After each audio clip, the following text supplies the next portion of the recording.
आप सभी को मेरा नमस्कार। तो दोस्तों, आज मैं आपके लिए इस वीडियो में गणेश जी भगवान की कहानी लेकर आई हूँ। तो प्रेम से बोलिए गणेश जी भगवान की जय हो। दोस्तों, एक समय की बात है, एक गांव में एक बुढ़िया माई रहती थी। वह गणेश जी महाराज की परम भक्त थी। बुढ़िया माई के बेटा बहू पोते पोती थे। उनका परिवार हंसी खुशी के साथ उनका समय बीत रहा था। पर समय का पहिया एक जैसा नहीं रहता, कभी खुशी तो कभी गम सहना ही पड़ता है। ऐसा बुढ़िया माई के साथ हुआ। एक दिन बुढ़िया माई का बेटा रवि अपने काम से घर आ रहा था। रास्ते में एक गाड़ी से टकरा गया और उसके सिर में चोट लग गई। कुछ लोगों ने उसे घर पहुंचाया। बुढ़िया माई और उसकी बहू को अपने बेटे की देख रेख में लग गई। कुछ दिनों तक तो घर में रखे राशन से खाना बनता रहा, परंतु जब राशन समाप्त हो गया तो बहू दुकान से राशन लेने गई, परंतु दुकान वाले ने बहू को राशन देने से मना कर दिया। बहू घर आकर सास को अपनी सारी बात बताई। सास भी बहुत परेशान हो गई। सास ने कहा, तुम गणेश जी महाराज पर विश्वास रखो, हमारे दुख के दिन भी बीत जाएंगे। सास काम खोजने बाहर गई, परंतु उसकी उम्र को देखकर किसी ने भी उसे काम पर नहीं रखा।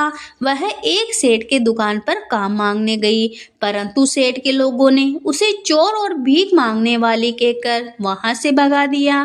बुढ़िया माई को बहुत दुख हुआ। सड़क के किनारे जाकर बैठ गई और रोने लगी। तभी उन्होंने देखा पास में वो एक सेठानी बैठी है जो कह रही है कि कल से गणेश उत्सव है। मैं चाहती हूँ कि गणेश जी महाराज की स्थापना करूँ, वो घर का बना मोदक गणेश जी महाराज को अर्पित करूँ। मुझे तो मोदक बनाने ही नहीं आते। कोई मोदक बनाने वाला मिल जाता तो बहुत अच्छा होता। अगर कोई नहीं मिला तो बाजार से लाना पड़ेगा। यह सब बातें बुढ़िया माई सुन रही थी। बुढ़िया माई ने सेठानी को कहा, बेटी तुम बुरा न मानो तो मैं एक बात कहूँ, मुझे बहुत अच्छे मोदक बनाने आते हैं। अगर तुम चाहो तो मैं तुम्हारे घर आकर मोदक बनाकर तुम्हें बता सकती हूँ। मैं सुबह से काम खोज रही हूँ, तुम मुझे मोदक बनाने का काम दे दो। सेठानी बहुत अच्छे स्वभाव की थी। सेठानी ने कहा, माँ तुम मेरे साथ चलो और मोदक बनाकर बताओ। अगर हमें स्वादिष्ट लगे तो हम तुम्ही से 12 दिनों तक मोदक बनवाएंगे। बुढ़िया माई खुश हो गई और सेठानी के साथ उसके घर चली गई। खूब स्वादिष्ट मोदक बनाए। सबने कहा, माँ तुम्हारे हाथों में तो जादू है, तुम कल से मोदक बनाने आ जाना और थोड़ा सा मोदक अपने लिए भी ले जाओ और कुछ पैसे ले जाओ। बुढ़िया माई बहुत खुश हुई।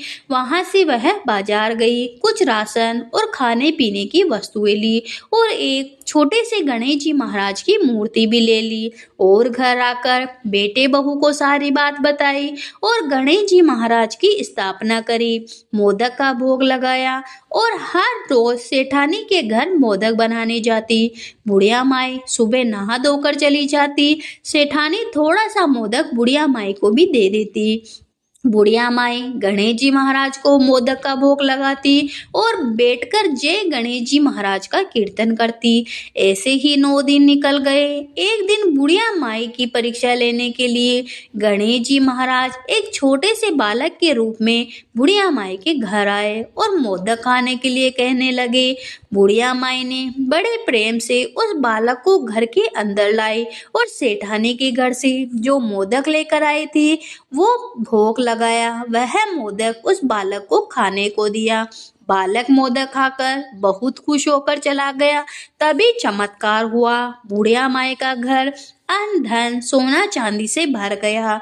बुढ़िया माई बहू बेटे और नाती पोते कहने लगे, हमारे धन्य बाप जो हमारे घर गणेश जी महाराज मोदक खाने आए। सभी लोग गणेश जी महाराज का जय जयकारा लगाने लगे।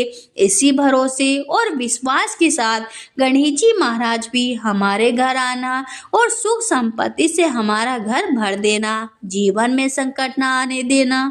तो प्रेम से बोलिए गणेश जी महाराज की जय हो, रिद्धि सिद्धि की जय हो।